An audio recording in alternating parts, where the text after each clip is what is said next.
Les aviso cuando estemos en línea.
Estamos por lanzar, vamos a esperar unos minutos para en lo que la gente empieza a entrar a nuestro live.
La Facultad de Estudios Superiores Zaragoza, a través de la Secretaría de Desarrollo Estudiantil y el Departamento de Promoción a la Salud Universitaria, les da la bienvenida a la conferencia ¿Qué onda con la vacuna? Agradecemos la presencia a la maestra Yolanda Lucina Gómez Gutiérrez, secretaria de Desarrollo Estudiantil, al doctor Carlos Sandoval Jaime, conferencista, y a todos los participantes que se encuentran con nosotros. Pedimos a la maestra Yolanda Gómez Gutiérrez nos dirija unas palabras. Buenos días. Bueno, realmente me agradezco mucho al doctor Carlos Sandoval Jaime por realmente darnos parte de su tiempo y que nos pueda ayudar en este momento tan importante de saber algo más sobre la vacuna. Creo que a todos es un tema de interés, tanto para la comunidad de la FE Zaragoza, pero yo creo que para el público en general que nos puede estar acompañando. Doctor, nuevamente gracias por estarnos acompañando. Le cedo la palabra al maestro Nahum para que haga su presentación. Muchísimas gracias, doctor, por estar con nosotros.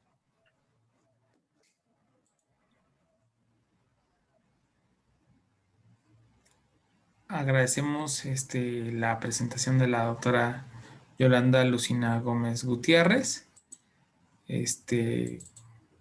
Quiero presentar al, al doctor Carlos Jaime Sandoval. Él tiene una licenciatura en biología por la Facultad de Ciencias de la UNAM, tiene una maestría en patología experimental por el Centro de Investigación y Estudios Avanzados del Politécnico, un doctorado en patología experimental por el CIMBESTAB también, un postdoctorado en el National Institute of Health y en el National Institute of Allergy and Infectious Disease. Él es virólogo del Instituto de Ciencias y bueno, él nos ha acompañado ya, esta es su segunda presentación con la que él nos acompaña, nos acompañó hace un año, fue con la primera presentación sobre coronavirus, ¿no? Nos habló sobre las características de coronavirus y es un privilegio poder contar con usted, doctor, en esta parte.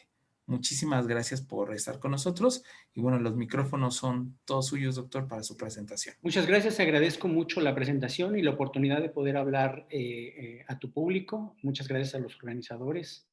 Y bueno, pues vamos a empezar. Déjame comparto la pantalla.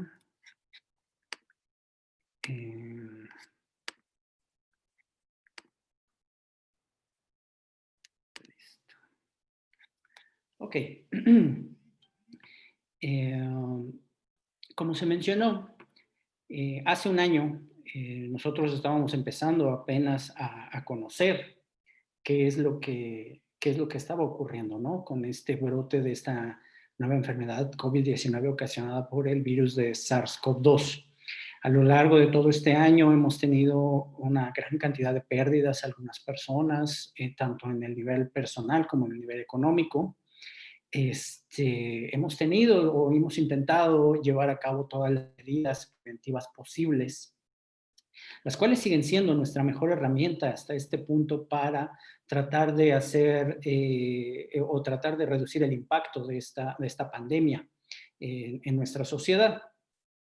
Afortunadamente, a lo largo de todo el planeta, una gran cantidad de laboratorios con gente valiosísima ha logrado desarrollar vacunas que prometen poder poner finalmente un término a esta situación.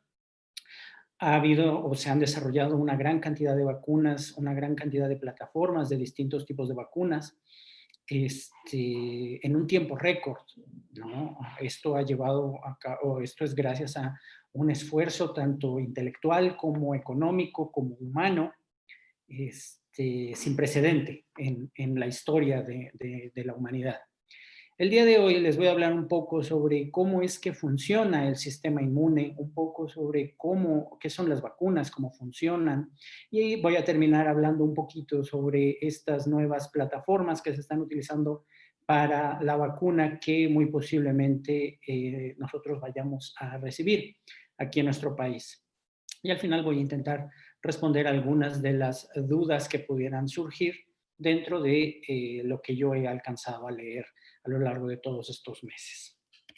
Bueno, primero vamos a entender un poco sobre lo que es el sistema inmune. El sistema inmune es una serie de rutas, de vías celulares, de producción de ciertas proteínas, cuyo propósito es mantener lo que es ajeno a nosotros fuera o controlado, ¿no? Impedir que estas sustancias, agentes patógenos, etcétera, que son ajenas al funcionamiento rutinario de nuestro cuerpo, inertes, inocuas, que no puedan afectarnos. Sin embargo, es una línea de investigación, es un campo del saber vasto y complejo. Así que voy a intentar hacer una reducción a lo mínimo para poder entender de una manera sencilla cómo es que funciona todo esto. A mis colegas inmunólogos les pido una disculpa de antemano por algunas libertades que pueda yo tomarme para tratar de explicar de una manera sencilla todo esto. Bueno, primero debemos que entender que nuestro sistema inmune no es solo estas células dentro de nuestro cuerpo, sino que también podemos entenderlas como distintas barreras físicas que existen, como sería nuestra piel, ¿sí? Hay zonas en nuestro cuerpo que no están cubiertas propiamente de piel, como sería nuestra garganta, nuestros ojos, nuestra boca, sitios que se conocen como membranas mucosas, que tienen otro tipo de barreras, como podrían ser distintos pHs o la secreción de sustancias que tienen algunas moléculas que pueden impedir el crecimiento de ciertas bacterias o de ciertos hongos. Estas serían nuestras primeras barreras, las cuales nos protegen contra el exterior. Sin embargo, se pueden dar situaciones en las cuales estas barreras no son suficientes cuando nosotros tenemos una herida o un agente patógeno logra atravesar nuestras primeras líneas de defensa.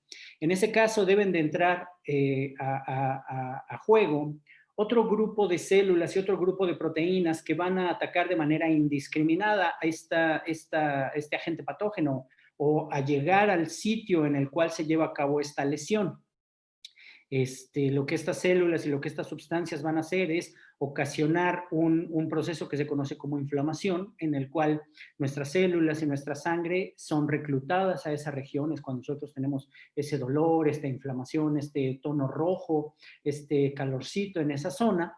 Es precisamente ocasionado por todas estas proteínas y todas estas células que llegan a esa zona para tratar de devorar a los agentes infecciosos que pudieran haber entrado, o destruirlos, ¿no? Ocasionando la ruptura de las membranas celulares de estos agentes. Si esta contención no es suficiente, entonces es necesario que entren otras vías de defensa, otras rutas, otras células que van a ocasionar una respuesta que es un poco más tardada, pero es mucho más específica y mucho más potente para controlar esta infección. De suerte de que en este momento nosotros podemos hablar de que, a grosso modo, contamos con dos tipos de inmunidades. Una inmunidad innata, la que les mencionaba, que actúa de manera inmediata sobre las zonas de entrada de los agentes infecciosos, donde tenemos células que van a devorar, a fagocitar, diríamos, todo lo que se encuentra en esa región que pudiera ser sospechoso, dañado o que pudiera estar presentando algún signo de infección. Proteínas y moléculas que van a destruir estos agentes infecciosos. ¿Sí? Esta es una respuesta que se presenta en las primeras horas.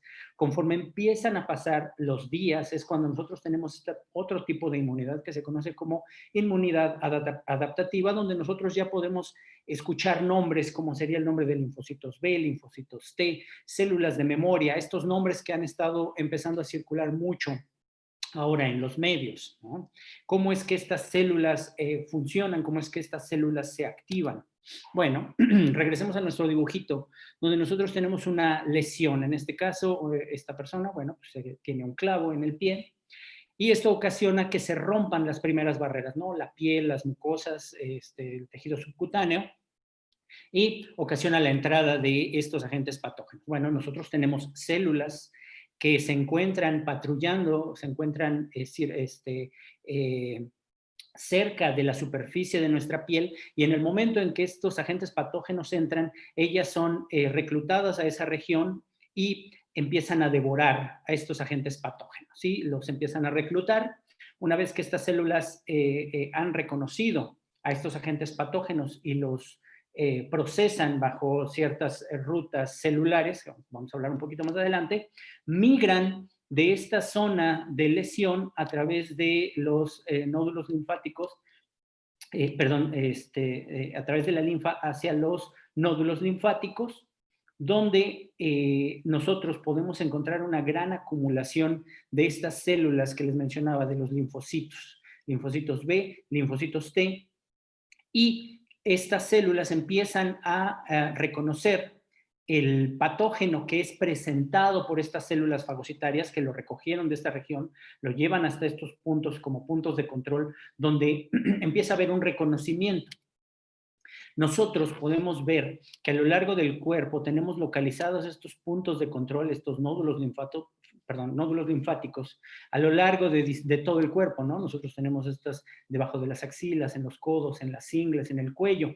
Muchas veces cuando tenemos una infección nosotros sentimos esa inflamación, ese dolor en estas zonas, y es precisamente esta respuesta que se está llevando a cabo. Nuestras células han reconocido en algún punto de nuestro cuerpo un agente infeccioso y han migrado a estas zonas, las zonas más cercanas del punto de encuentro, y empiezan a presentar este agente patógeno a nuestras células del sistema inmune para poder empezar a montar una respuesta inmune mediada por linfocitos, ¿sí?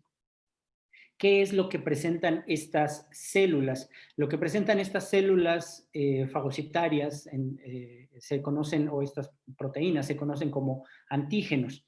Estos antígenos son pedazos del agente patógeno proteicos, pedazos normalmente formados por proteínas, que una vez que la célula lo devora, lo destruye dentro de ella y toma pequeños pedazos, lo monta en algunas proteínas presentes en estas células y luego lo lleva a su superficie.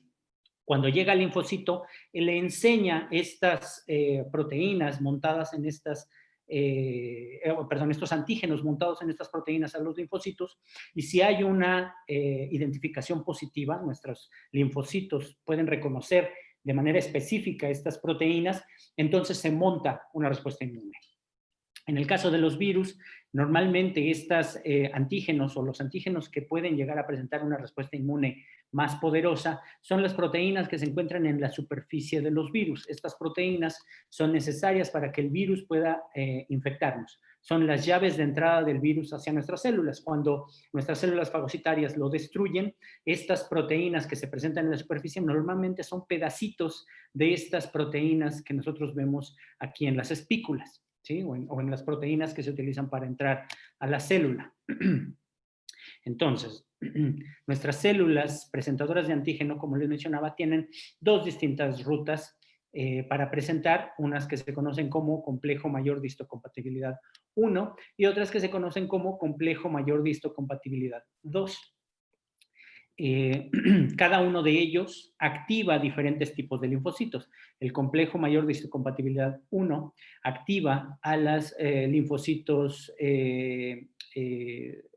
CD8, que normalmente son linfocitos que se van a encargar de destruir células que pudieran estar infectadas, ¿no? Mientras que nuestros linfocitos CD4, que son activados por proteínas que se encuentran en el contexto de un complejo mayor de histocompatibilidad número 2, son células que lo que van a hacer es ayudar a montar una respuesta inmune correcta. Esto mediante la secreción de ciertas proteínas que se conocen como citocinas. Estas citocinas entran en contacto con otras células del sistema inmune y les dan señales para potenciar su activación o potenciar su actividad, y de esta manera montar una respuesta inmune adecuada. Entonces, en resumen, en el caso de los linfocitos T, nosotros tenemos que, después de su activación, los linfocitos 4 o los T4 colaboradores, reconocen a este antígeno a través del complejo mayor de histocompatibilidad número 2 y son capaces de activar a los linfocitos T8 citotóxicos, darles aún una activación mayor de la que ya ellos tendrían. Son capaces de activar a los linfocitos B, que vamos a ver un poquito más adelante, y células fagocitarias que sean reclutadas a estas regiones para permitir la destrucción. Y tenemos el otro tipo de linfocitos, los linfocitos CD8, los cuales son activados por un antígeno en el contexto del complejo mayor de histocompatibilidad número 1, y estas células lo que hacen es empezar a destruir cualquier célula que presente signos de infección, ¿sí? Entonces, tenemos esta parte de la inmunidad montada por los linfocitos T, pero ¿qué pasa con esta parte de los linfocitos B, que también es muy, muy importante? Lo que les muestro aquí es una imagen de un linfocito B, una microscopía electrónica. No son muy reconocidos o no todo mundo los puede ubicar de manera sencilla, pero si nosotros ponemos una caricatura de cómo es que se ven, inmediatamente un estudiante podría reconocer a un linfocito B por la presencia de estas proteínas en su superficie, ¿no? Estas proteínas son conocidas como el receptor del linfocito B, BCR, el cual tiene esta forma como de Y formada por 4 cadenas proteicas, 2 pesadas y 2 ligeras, que si nosotros hacemos otra caricatura de esta proteína, de inmediato lo que nos recuerda es a la forma de un anticuerpo, ya que este BCR es precisamente un anticuerpo que está en la superficie del linfocito B, y este anticuerpo, a lo largo de la maduración del linfocito B, ha generado en estos puntos de contacto, en estos donde dice sitio de unión al antígeno, una serie de, una combinación muy específica de aminoácidos propios de esta proteína, de estas cadenas, que le confieren un reconocimiento específico a un antígeno en particular, ¿sí? Este antígeno, como ya lo vimos más adelante, es esta proteína que puede ser desde una toxoide de una bacteria, puede ser en general una proteína ajena a nosotros, les permite reconocerla de manera específica y clara, y si esto ocurre cuando el linfocito aún no es completamente maduro, esto ocasiona una señal que le indica al linfocito B, nos estamos enfrentando a un antígeno, a un agente invasor, a algo que no reconocemos, y eso activa al linfocito precisamente para empezar a producir muchas copias de este receptor específico que él tiene en su superficie. Y estas copias empiezan a ser secretadas al espacio extracelular, y es lo que nosotros conocemos como anticuerpos, ¿sí? Tenemos aquí una caricatura de lo que estaría ocurriendo. Nosotros tenemos nuestro linfocito B que reconoce este antígeno en su receptor, al mismo tiempo que lo reconoce, lo procesa para permitir que un linfocito ayudador CD4 lo reconozca, le ayude a activarse. Todo esto es una red muy compleja de sustancias químicas que se están llevando y señales extracelulares e intracelulares que están ocurriendo en nuestros nódulos linfáticos, que trae como consecuencia que este linfocito diga, hay un antígeno para el cual yo tengo un anticuerpo, y entonces con todas estas señales el linfocito empieza a proliferar, empieza a tener muchas copias de sí mismo, copias clonales, idénticas a él, y todas ellas van a empezar a producir anticuerpos que van a entrar en circulación, y la idea es que logren acabar con el agente infeccioso. ¿Cuál es el papel de estos anticuerpos? Bueno, tienen distintas funciones. Nosotros podemos ver que un agente patógeno rodeado por estos anticuerpos se vuelve más sencillo de ser fagocitado por las células que han sido reclutadas a la zona o que han sido activadas, ¿sí? Las vuelven más sabrosas para poder ser devoradas. cuando se encuentran adheridas a estos agentes patógenos, también promueven que más proteínas sean reconocidas a esa zona y puedan atacar de manera más eficiente al agente infeccioso. Pueden también adherirse a la superficie y bloquear completamente a este agente patógeno, rodeándolo e impidiendo que pueda adherirse a alguna célula o a nuestras superficies celulares, ¿sí? Lo inactivan. Permite la activación de otras células del sistema inmune, como los linfocitos T citotóxicos, destruyendo a este agente, y por supuesto ocasiona que se liberen las sustancias presentes en algunas otras células del sistema inmune. Entonces, como podemos ver, esta respuesta mediada por anticuerpos es realmente poderosa y es una herramienta muy importante para controlar cualquier tipo de infección. Cuando nosotros tenemos una respuesta inmunitaria, si jamás es la primera vez que nosotros nos enfrentamos a este nuevo agente infeccioso, lo que nosotros tenemos es una respuesta como la que se ve en este lado de la gráfica. Tenemos un periodo en el cual no hay ningún tipo de respuesta inmune mediada por anticuerpos, una respuesta adaptativa, en la cual tenemos un periodo en el cual nuestro cuerpo se encuentra desprotegido contra este agente infeccioso, y es donde nosotros podemos llegar a tener problemas, ¿no? Ya que el agente infeccioso tiene tiempo suficiente para replicarse y ocasionar daños. Posteriormente se empieza a montar la respuesta inmune, los anticuerpos llegan a un tope. En este momento la infección ya es controlada, y con el paso del tiempo los anticuerpos empiezan a reducir en cantidad y quedan listos, quedan un tipo de células que se conoce como células de memoria, que guardan un recuerdo de este agente infeccioso para, en el caso de que años después nosotros nos volvemos a enfrentar a él, estén listas. Y lo que tenemos aquí es precisamente ese tipo de respuesta. En este caso, esto es lo que ocurriría en el momento en el que entramos en contacto con este agente infeccioso. Nuestras células de memoria están listas, no se tiene que llevar a cabo toda esta cascada de presentación de antígenos y de interacciones entre células, sino que nuestras células ya están listas y de inmediato se dispara una respuesta inmune de anticuerpos que es mucho más poderosa que la primera respuesta que tuvimos, y de esta manera el agente infeccioso se controla completamente. Muy posiblemente ni siquiera nos demos cuenta de que estuvimos expuestos a él, ¿sí? Entonces, en grosso modo, las vacunas funcionan como en esta caricatura que les voy a poner. Si nosotros nos enfrentamos a un agente infeccioso completamente activo y nuestro sistema inmune no tiene idea de lo que está pasando, esto le da tiempo al agente infeccioso de replicarse y ocasionarnos daño.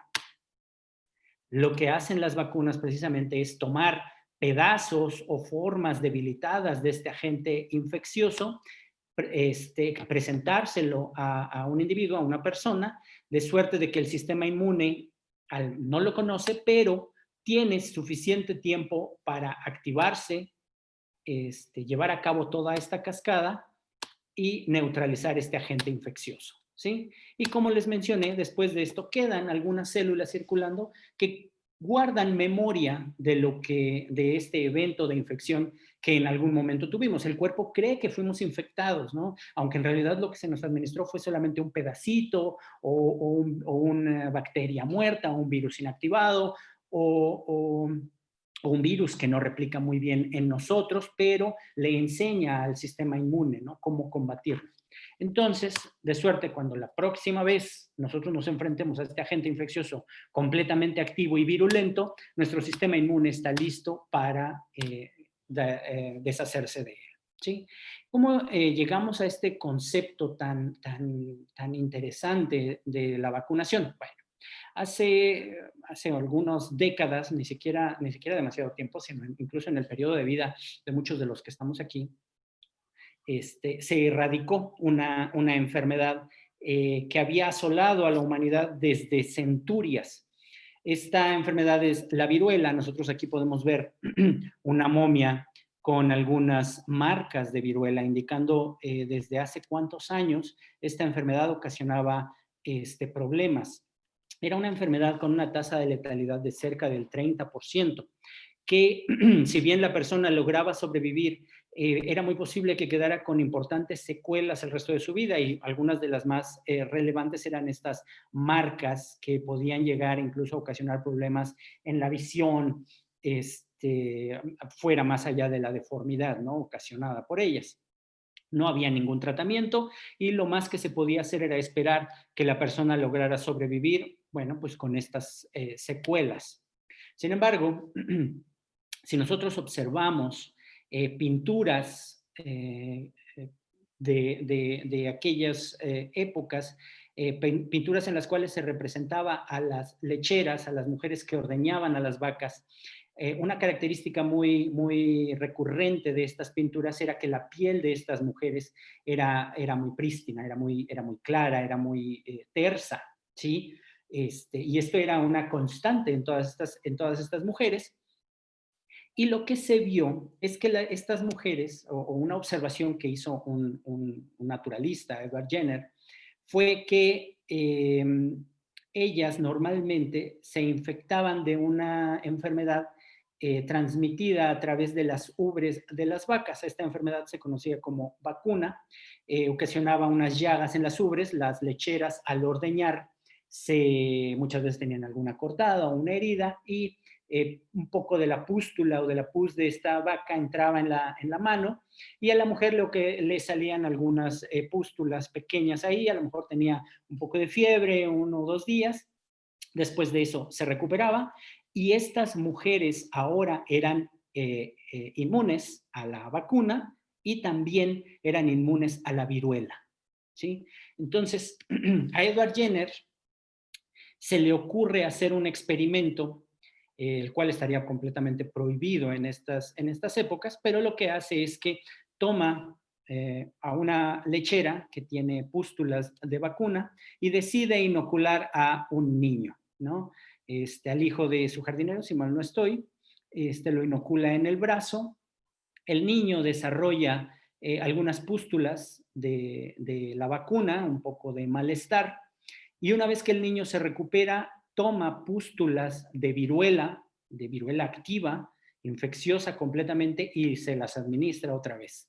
Y en este caso el niño no enferma y no presenta ningún problema, ¿no? Y entonces, bueno, pues repite este experimento algunas veces y se da cuenta de que esta estrategia le permite proteger a las personas de la viruela. Esto trae una revolución completa a la manera en la cual se trataban este tipo de enfermedades. A partir de esa época empiezan a lo largo en distintos países a administrarse esta estrategia. Sin embargo, no se lograba una erradicación completa de la enfermedad. Alrededor de los finales de los 50, inicios de los 60, ciertos países deciden poner manos a la obra y establecer una estrategia bien dirigida, cuyo propósito final sería el erradicar a la viruela del planeta.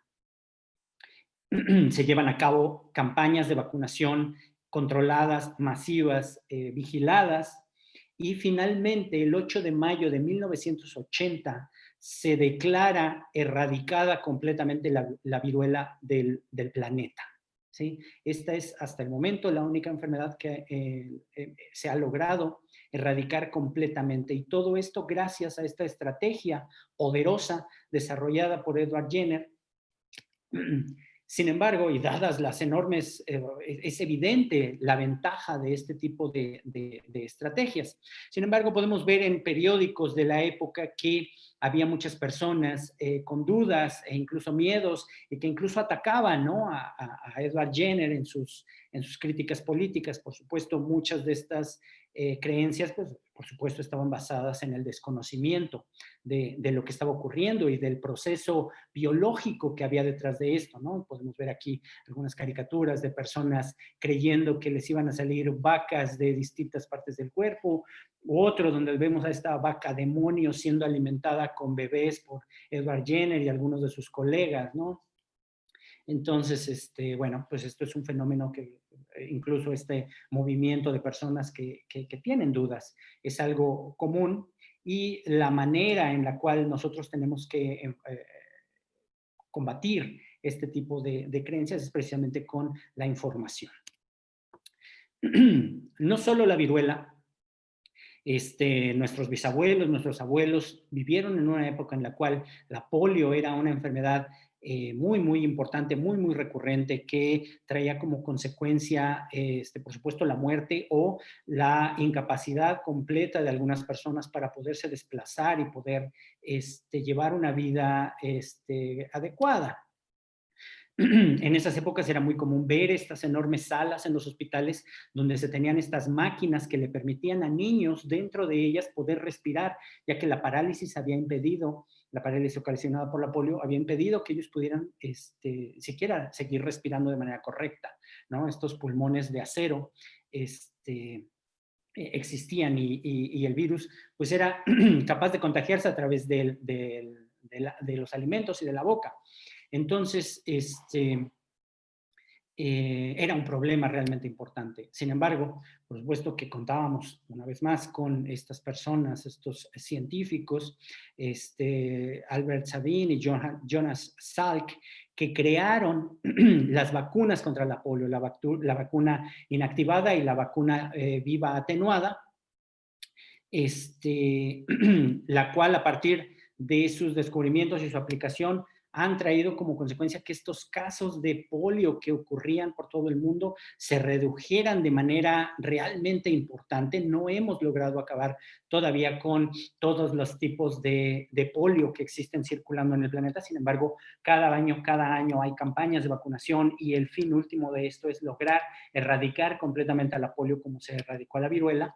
Y por lo pronto, el 17 de octubre de 2019 hubo un certificado por parte de la Organización Mundial de la Salud, donde se describe que al menos el virus de la polio tipo 3 silvestre fue ya erradicado, ¿sí? Todavía nos faltan otros tipos de polio, pero vamos en los caminos correctos. Y esto es algo que ocurre con otras enfermedades virales, ¿no? Como podemos ver aquí en el caso de rotavirus, una vez que la vacuna contra rotavirus se empezó a administrar, podemos ver cómo los casos en los distintos rangos de edad de niños en México, este estudio fue hecho en México, empiezan a disminuir año con año, ¿sí?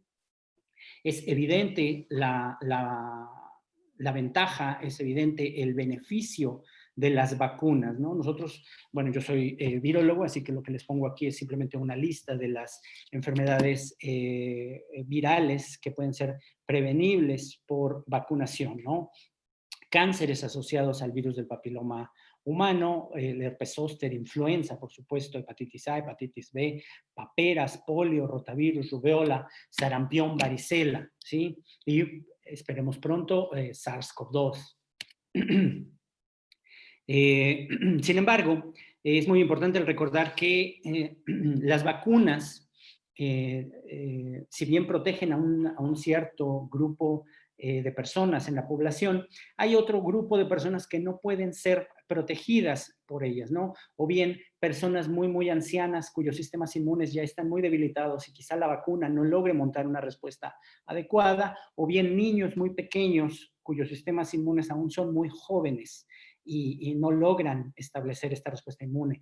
Personas que por alguna razón se encuentran inmunosuprimidas, o bien por padecimientos o por tratamientos médicos,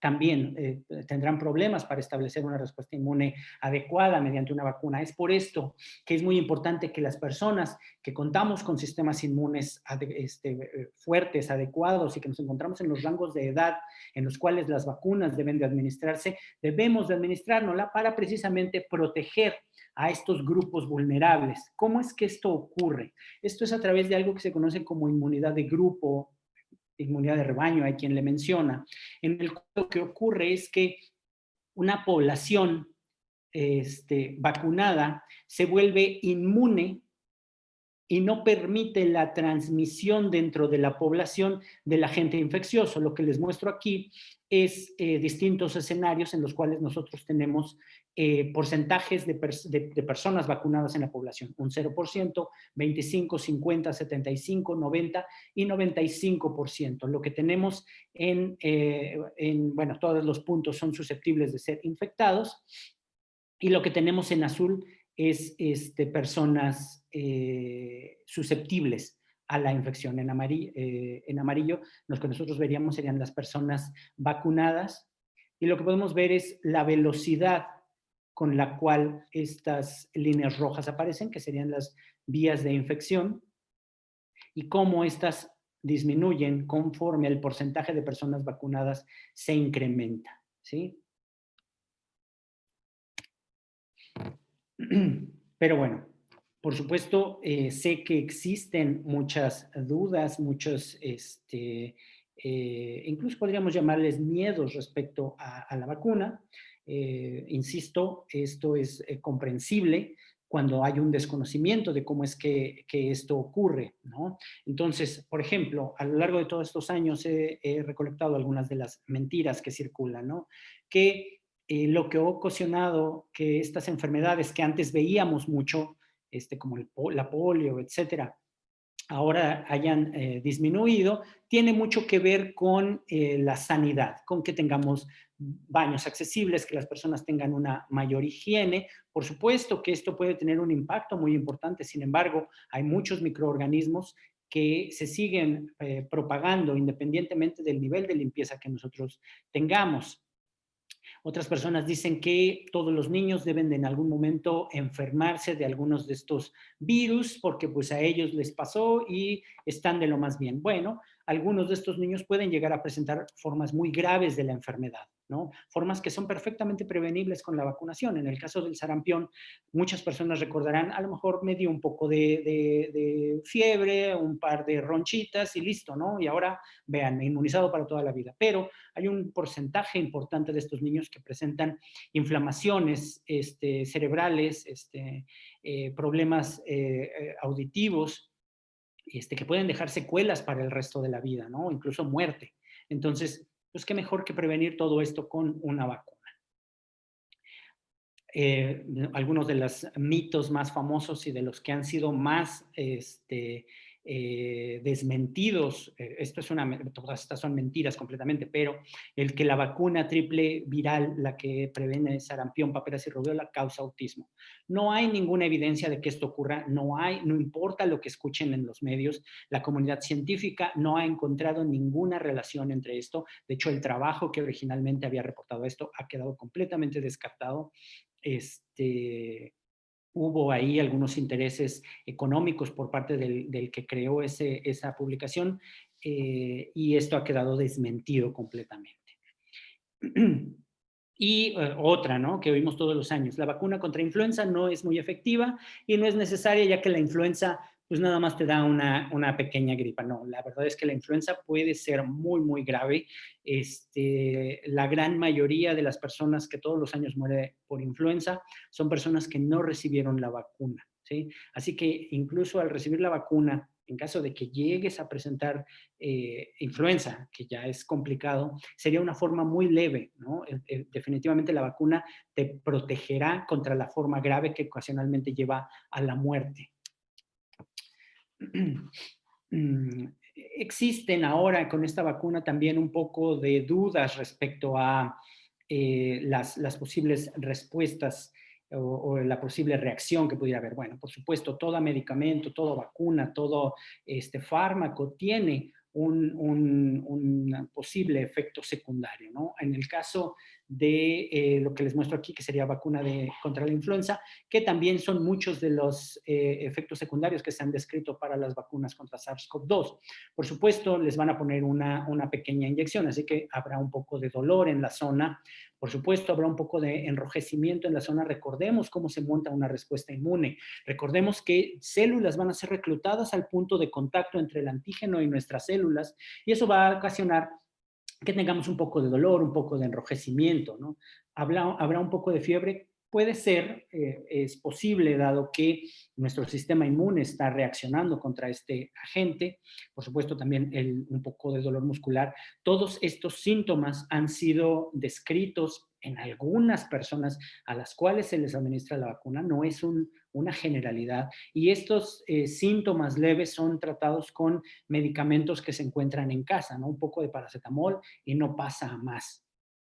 Se llegan a presentar casos de una respuesta alérgica a algunos de los compuestos de la vacuna, pero por supuesto esto es una situación muy, muy esporádica, muy, muy rara.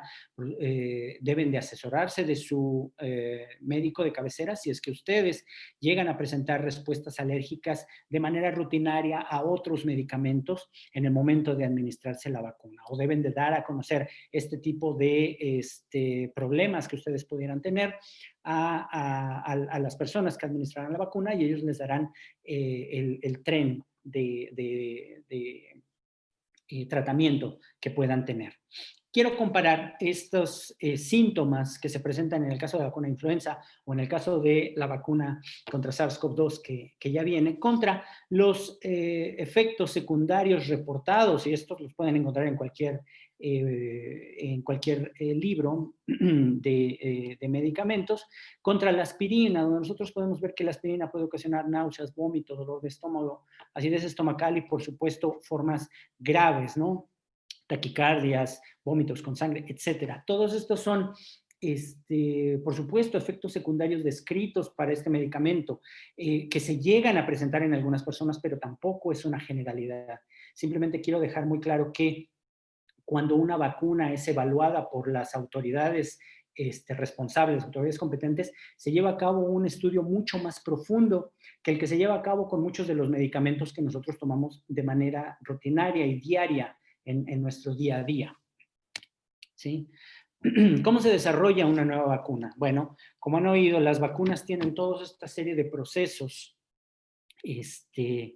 que llevan distintas pruebas, ¿no? Por supuesto, primero hay una etapa preclínica, una etapa de investigación en la cual se determina cuáles son las partes importantes del agente patógeno que se van a utilizar en la vacuna. Y después tenemos distintas fases, fase 1, fase 2, fase 3, en la cual se administra a un número mayor de personas en cada una de las fases y se evalúan, por supuesto, en todas ellas, seguridad del agente biológico, qué dosis es la adecuada, qué efectos pueden llegar a presentarse en un corto o mediano plazo, qué protección le da a las personas contra este agente infeccioso. Posteriormente esto se incrementa a un grupo más grande y se empiezan a evaluar el efecto de placebo, el efecto que tienen las personas que administran la vacuna, qué protección hay real contra la enfermedad en la realidad, en la naturaleza.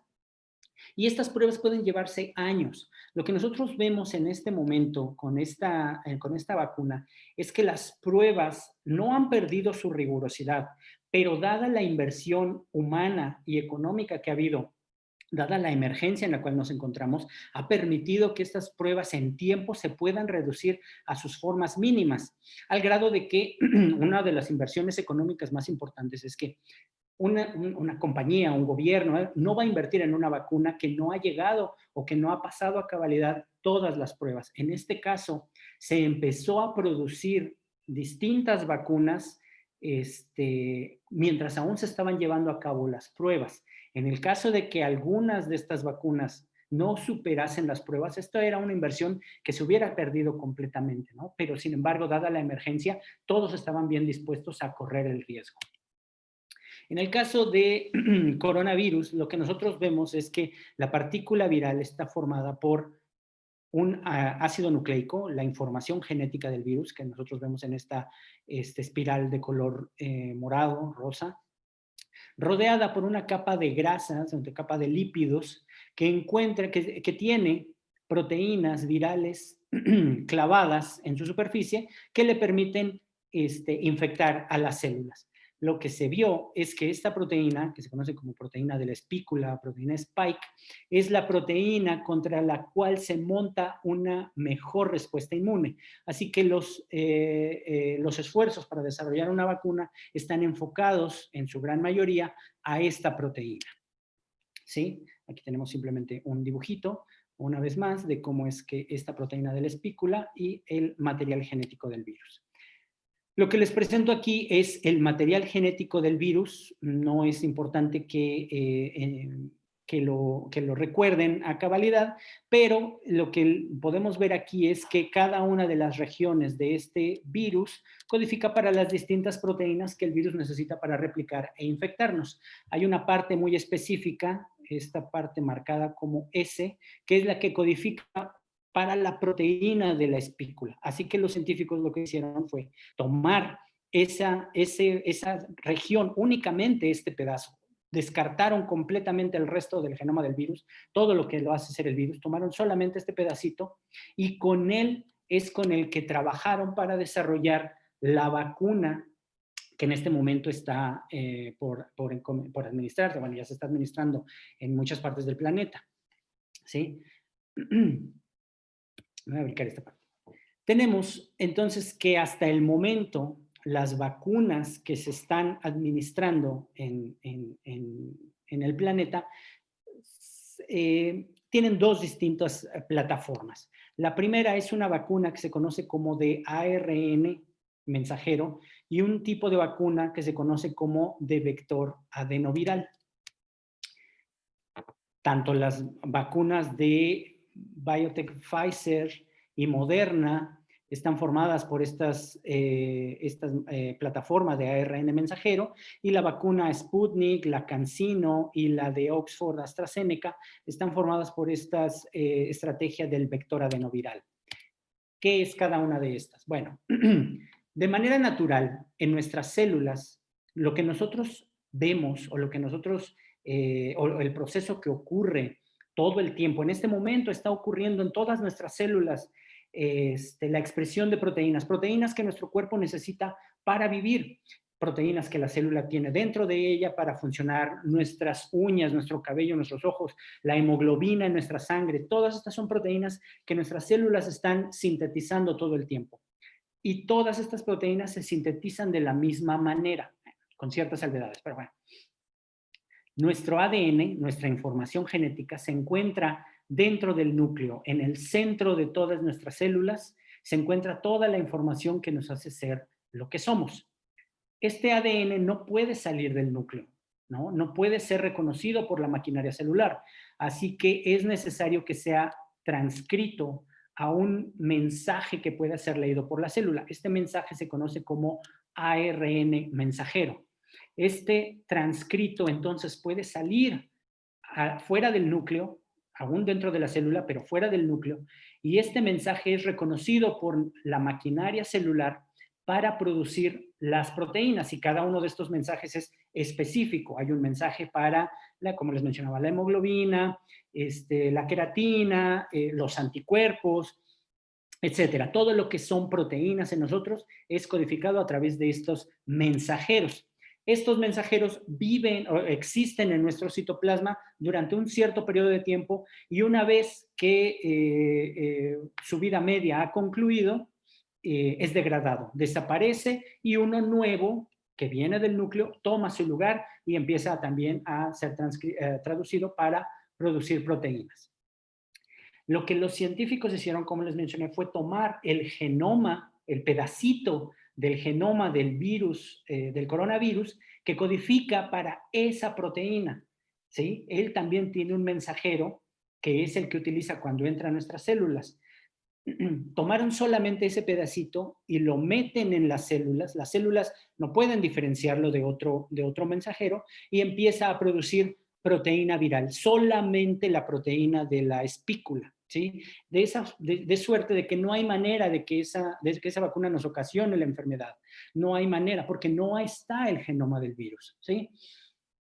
Tampoco hay posibilidades de que ese ácido nucleico altere nuestro ADN, porque no es ADN, no es una señal que pueda ser introducida a nuestro genoma. Es simplemente un mensaje que nuestra célula puede leer, expresar la proteína, y después de un tiempo va a ser degradado, ¿sí? Como cualquier otro mensajero dentro de nosotros. Sin embargo, esa expresión de proteínas en las células, ¿qué es lo que va a hacer? Si hemos recordado lo que hemos visto del sistema inmune, le va a enseñar al sistema inmune que ahí hay algo que no debería de estar y va a montar toda una respuesta inmune como la que hemos visto, mediada por linfocitos T, mediada por linfocitos B y células de memoria que nos permitirá protegernos en un futuro, ¿sí? ¿Cómo es que esto se logra? Lo que se hace es tomar estos ARN mensajeros que tenemos aquí en esta caricatura representados y se les pone una cubierta de lípidos, una cubierta de grasas. Estas micropartículas, estas nanopartículas de lípidos y RNA es lo que nos administran en la vacuna, ¿sí? De suerte de que esta gotita de grasa, cuando llega en contacto con nuestras células, imagínense físicamente que ustedes ponen 2 gotas de grasa que se van a tocar en algún punto y en un momento se fusionan y forman una sola. Bueno, piensen que esto mismo ocurre con esta gotita, es muy, muy pequeña, mucho más pequeña que nuestras células. Sin embargo, cuando llegue en contacto con nuestras células va a poderse fusionar y permitir la entrada de estos mensajes dentro de nuestra célula. Nuestra célula lo empezará a traducir, expresará las proteínas de la espícula del virus y se montará una respuesta inmune, ¿sí? Tenemos aquí una representación de lo que ocurriría. Tenemos el mensajero, se traduce a proteínas y nuestras células lo van a expresar en los 2 contextos que les mencioné al principio. En el contexto del complejo mayor de histocompatibilidad 1 para activar a los linfocitos CD8 para poder lisar células y en el contexto del complejo mayor de histocompatibilidad 2 para activar linfocitos CD4 y permitir la activación de otras células del sistema inmune y por supuesto se va a expresar un poco de esta proteína que va a salir al ambiente extracelular y recordemos que estas van a ser reconocidas por nuestros linfocitos B para producir esta respuesta mediada por anticuerpos, ¿sí? El otro tipo de plataforma de vacunas que se desarrollaron es un concepto muy similar, es también un pedacito del virus que codifica para la espícula. Sin embargo, en este caso, este mensaje está incorporado en un vector viral que es un virus, pero que es completamente inocuo en nosotros, ¿no? Lo único y el virus, este vector viral, ha sido modificado para que sea completamente inofensivo para nosotros. Lo único que le va a permitir a esto es funcionar como una ruta de entrada a nuestras células. Lo que en las vacunas de RNA es esta capa de lípidos, en este caso nosotros aprovechamos esta capacidad que tienen los virus ya de poder entrar a nuestras células, se toma la parte externa de este virus, del adenovirus, se le pone el gen del SARS-CoV-2, se eliminan todos los genes que pudieran hacer a este virus replicar dentro de nosotros, no puede ocurrir, es un vector no replicativo. Y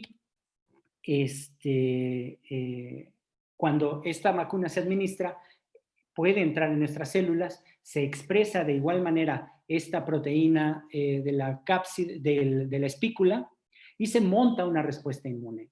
La diferencia entre estas 2 vacunas es la manera en la cual este mensaje llega dentro de nuestras células, pero el efecto es el mismo, el expresar proteína de la espícula que puede ser reconocida por nuestro sistema inmune y montar una respuesta inmune adecuada. Quiero agradecer a Curious Science por sus bonitas diapositivas, las cuales me fusilé completamente.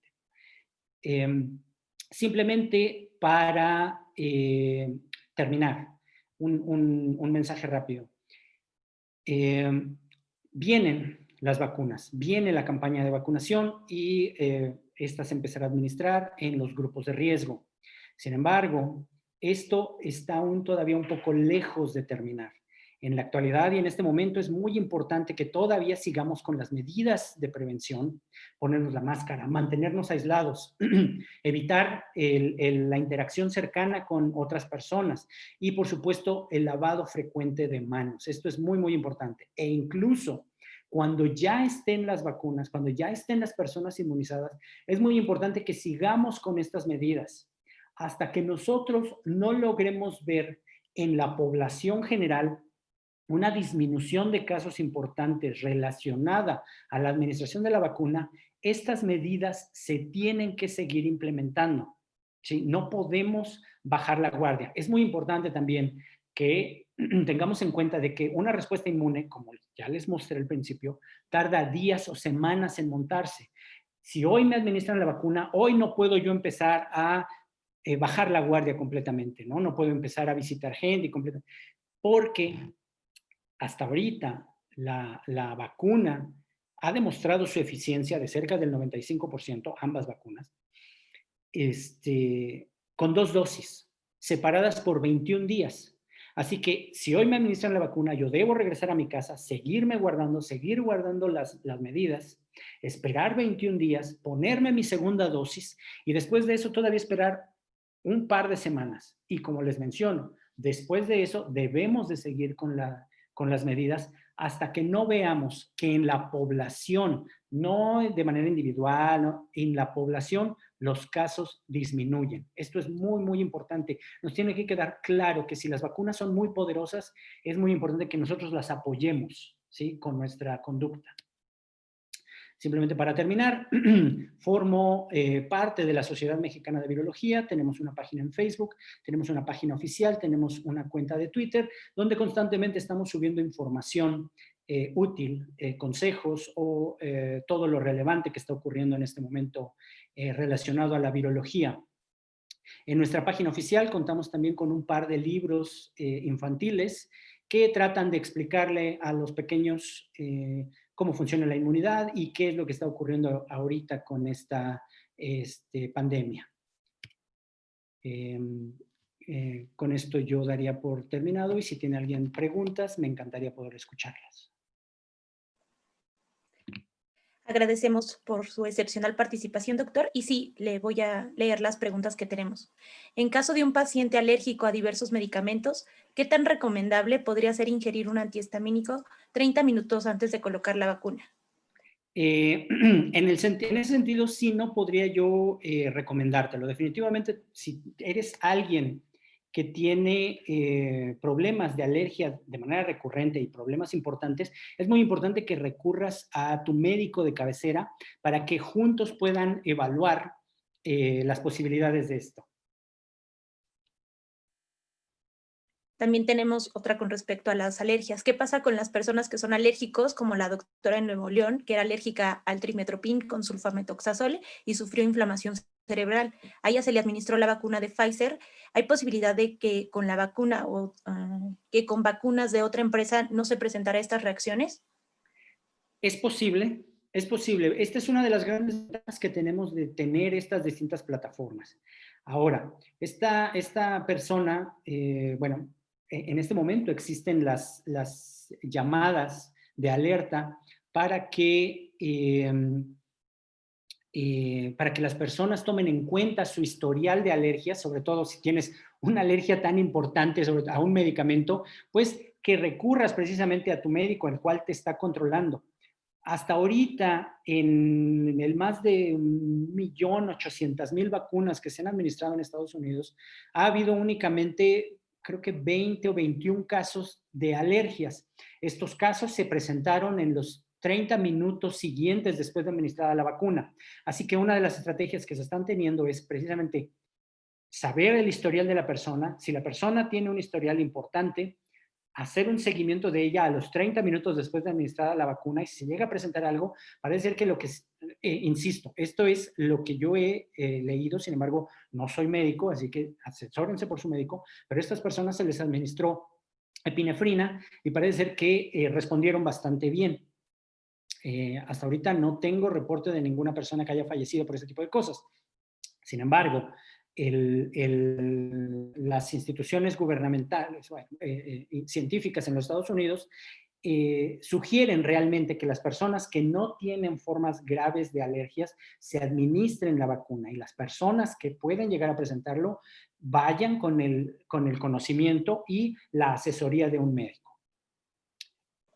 Ok, gracias. La siguiente es, ante la primera vez de la fabricación de una vacuna de RNA mensajero, ¿es posible que tuviera alguna consecuencia en el material genético de la persona?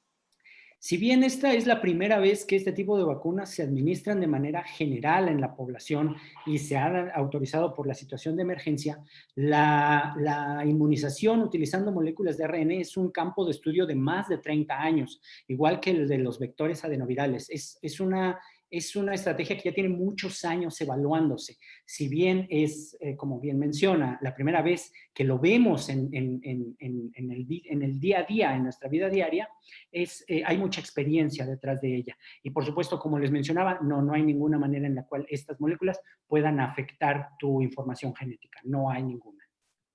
Ok, la siguiente pregunta es, si una persona tuviera la fortuna de vacunarse con 2 vacunas distintas, ¿esto produciría una mejor respuesta o podría existir un mayor riesgo a una reacción alérgica? Es una muy buena pregunta. No lo sé. No lo sé. No lo sé. Sí, no lo sé. Ok, ¿qué opina de la vacuna de CanSino y la Sputnik? Pues como les mencioné, ambas son vacunas con vector adenoviral.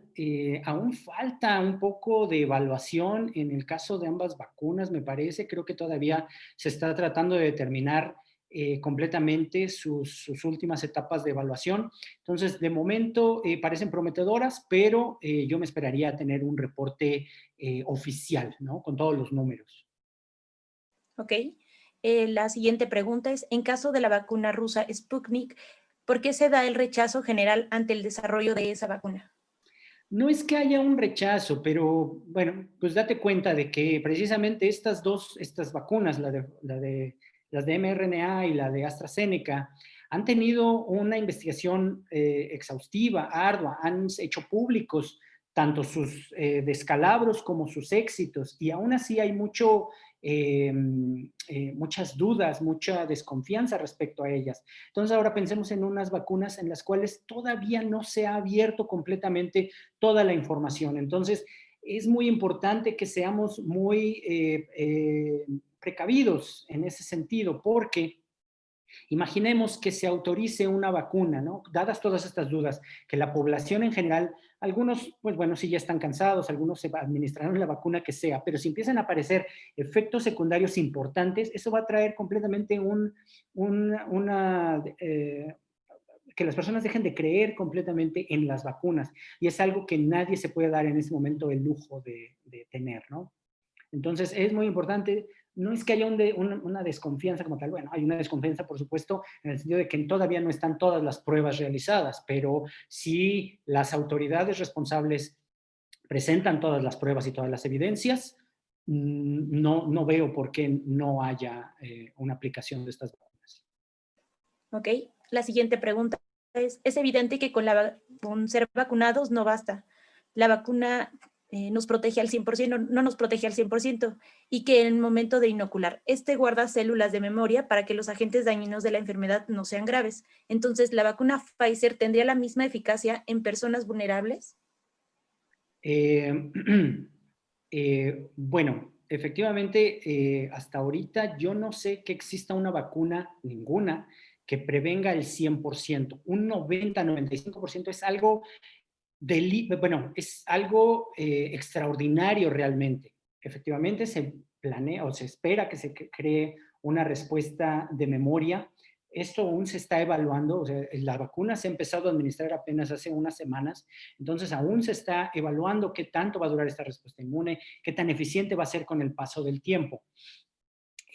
Poblaciones susceptibles, pues en este momento somos todos. Si te refieres a personas con sistemas inmunes debilitados, bueno, se tendría todavía que evaluar cómo es que va a funcionar en este tipo de personas. Por supuesto, una vacuna de RNA mensajero tendría una gran ventaja, ya que es completamente inocua, no puede ocasionar ningún tipo de enfermedad, bueno, ninguna, pero otros tipos de vacunas virales libres, vivas atenuadas, activas atenuadas, podrían tener un problema. Pero en el caso de esta vacuna, me parece ser que aún no se ha evaluado cuál sería el efecto en estas poblaciones, y es por eso que es muy importante que vacunemos a la mayor cantidad de la población posible, para precisamente poder proteger a estas personas que quizá por alguna condición no pueden recibir la vacuna. Y está relacionado con la siguiente pregunta, que ¿es recomendada la vacuna, ya sea de Pfizer o de AstraZeneca, para personas con quimioterapia? Que sería... Sería relacionado. Tienen que recurrir a su médico y él les dirá cuál es la respuesta a esto. La siguiente es, ¿hay preocupación sobre las nuevas cepas y que lleguen a no ser tan efectivas las vacunas actuales? Sí, es realmente una preocupación, es algo que se está empezando a presentar, es por eso que es muy importante que en general todos los países aceleren lo más posible la administración de vacunas antes de que estas nuevas cepas empiecen a alcanzarnos, a surgir, a aparecer. En este momento hay reportes de que algunas de las nuevas cepas podrían no ser tan eficientemente inactivadas por la vacuna. Por supuesto, esto es algo que ocurre con otras enfermedades virales y pues simplemente tendremos que responder. Sin embargo, si ya tenemos a una cantidad importante de la población vacunada, esto nos da mucho más tiempo para responder a este tipo de cosas. Claro. Y la última, ¿cuál sería la vacuna que usted se administraría, doctor? Híjole, yo me administraría la que sea, cualquiera de las dos en este momento. Pero bueno, tenemos que esperar, ¿no? Tenemos que esperar nuestro turno. Es muy importante que tengamos paciencia, que tengamos orden, y que estemos muy atentos a todas la información que esté en este momento surgiendo. Ok, y tengo una más. ¿Cómo podemos explicar los casos de reinfección? Si son casos que ya fueron expuestos al virus, es un error del sistema inmune. En este sentido, ¿puede afectar la eficacia de la vacuna y la inmunidad de rebaño? Hay algunos reportes de reinfección, sin embargo, no son demasiados hasta ahorita, hasta donde yo sé. Todavía se está estudiando un poco, todavía no hay, yo desconozco si hay alguna prueba sólida respecto a estas reinfecciones como tales, o si es algo que va a ocurrir de manera generalizada. Se sigue investigando, se sigue determinando qué tan frecuentemente va a ocurrir esto, o si fue un error en algún momento en el diagnóstico, aún no se sabe, pero lo que sí les puedo decir es que la vacuna se está pidiendo que se administre incluso a personas que ya padecieron la enfermedad, ¿sí? Personas que ya se recuperaron de COVID, que fueron infectadas por SARS-CoV-2, de todas formas, deben de vacunarse. Ok, la siguiente pregunta es, ¿cuál es el tiempo de protección que ofrece en promedio las vacunas? Hasta ahorita no hay, bueno, varía de vacuna a vacuna. Si hablamos de la de SARS-CoV-2 en particular, hasta ahorita no hay un estimado del tiempo que esta memoria va a durar. La vacuna se está empezando a administrar apenas hace unos meses, así que no ha pasado ni siquiera un año o dos como para que podamos decir, ya duró un año o dos. Pero por lo pronto sabemos que personas que se han recuperado de la infección de SARS-CoV-2 tienen una importante respuesta inmune, parece ser que protectiva, incluso 6 meses después, mínimo, ¿no? Tendríamos que ver, una vacuna en teoría debería de funcionar un poco mejor que una infección en este sentido, ¿no? Ok, los movimientos recientes de antivacunas y el rechazo general de ciertos sectores, disculpen, ya sé, de ciertos sectores de la población ya representan un riesgo considerable a la inmunidad social. Sí, por supuesto. Por supuesto que todos estos movimientos que quitan credibilidad en el trabajo científico, en general en cualquier área del conocer científico, ¿no? No solo hablemos de las pandemias, hablemos del calentamiento global, hablemos de las energías renovables, cualquier tendencia a no creer en lo que está ocurriendo, en lo que en este momento vemos en nuestra realidad, es peligrosa y debe de ser desestimada completamente. Ok, también nos preguntan, ¿por qué en este caso de la vacuna del SARS-CoV-2 se recomienda la aplicación de 2 dosis? Los esquemas de vacunación de las distintas vacunas tienen distintas agendas, distintos esquemas de vacunación. Y se ha determinado que para este tipo de vacuna la mejor protección arriba del 90% se logra cuando se administran 2 dosis. Es solo eso. O sea, los estudios han determinado que esta es la mejor estrategia de vacunación. Mejor esquema. Ujú. Ok. La siguiente pregunta es, ¿la vacuna es vacuna porque están compuestos por virus vivos, muertos o atenuados? ¿Se califica así a pesar de ser de RNA mensajero?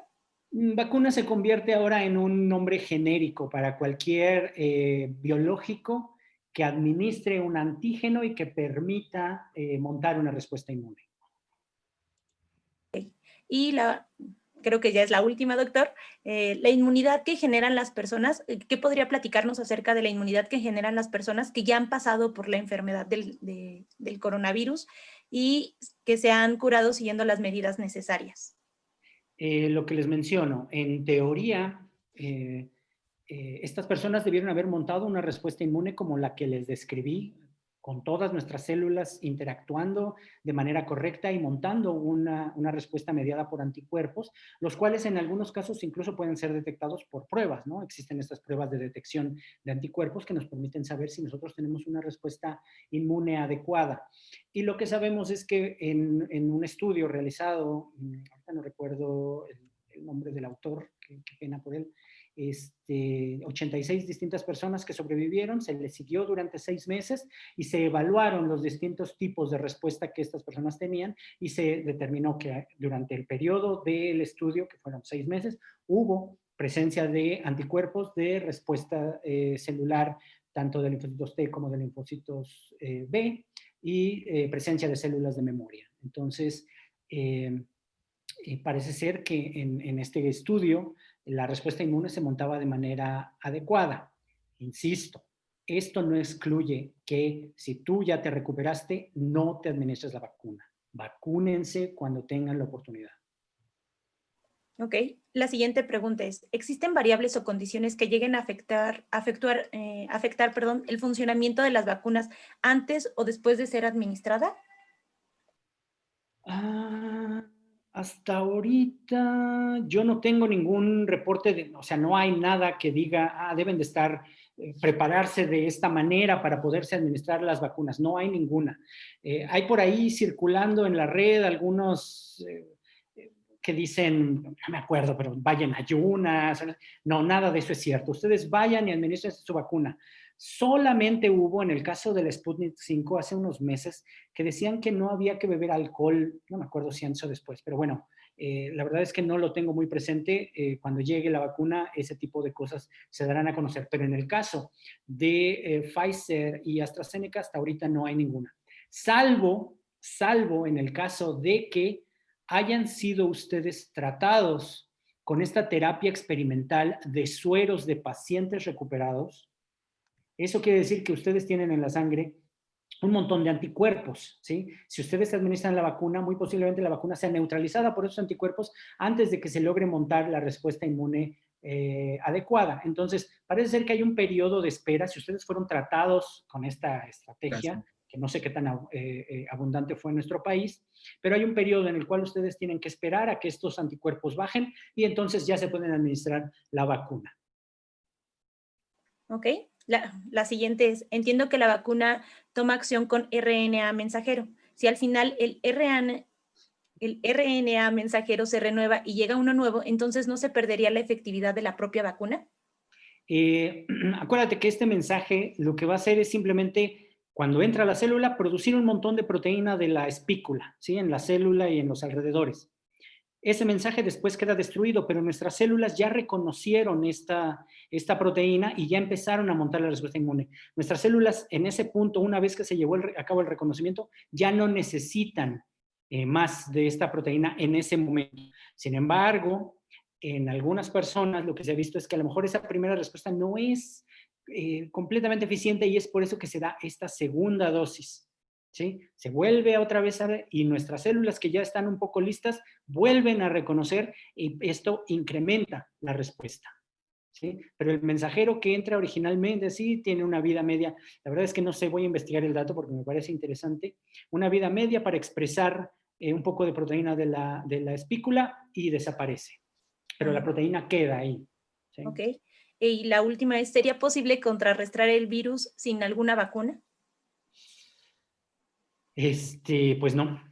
Hasta ahorita no hay ningún tratamiento médico eficiente, no hay ningún medicamento antiviral, y las consecuencias o los riesgos de padecer la enfermedad realmente sobrepasan por mucho la vacuna. Nos tiene que quedar muy claro, las vacunas sirven, las vacunas son seguras, las vacunas son importantes. El panorama que estamos viviendo en este momento es precisamente un mundo en el cual nos falta una vacuna contra una enfermedad. Así que imagínense cómo sería el mundo si nos faltaran 10 vacunas, ¿sí? En este momento todos estamos en la lucha por lograr tener esta vacuna y que nos la administren y tener un poco de descanso.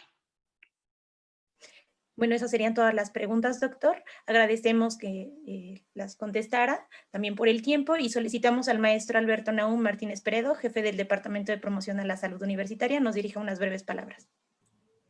Doctor, quedan varias preguntas todavía ahí en las redes. Hemos intentado mandar la mayoría que teníamos ahí y pedimos alguna disculpa si alguna queda sin contestar. Le queremos agradecer por su tiempo, por el tiempo que dedicó a desarrollar la presentación para nosotros, por la explicación que nos da. Creo que es muy importante en estos tiempos que todo este conocimiento, toda esta información, la podamos nosotros como profesionales, tanto del área de la salud como del área biológica, replicar a nuestros conocidos y llevar esta información. Entonces le agradecemos mucho todo lo que nos ha compartido en nombre de la doctora Yolanda Gómez Gutiérrez, del director, el doctor Vicente Jesús Hernández Abad. Le queremos dar las gracias por esta participación. Esperemos que no sea la última y poder contar con usted. Sabemos que tiene una muy buena disposición, poder contar con usted nuevamente para algún otro tema y que no tardarnos un año para volverlo a ver, sino que sea más pronto. Muchísimas gracias, doctor, por esto y por este tiempo. Muchas gracias a ustedes, muchas gracias por las personas que hicieron las preguntas, realmente son preguntas muy interesantes. Agradecemos al doctor Carlos Sandoval Jaime su excepcional participación y a todos ustedes por su asistencia. Buenas tardes. Muchísimas gracias.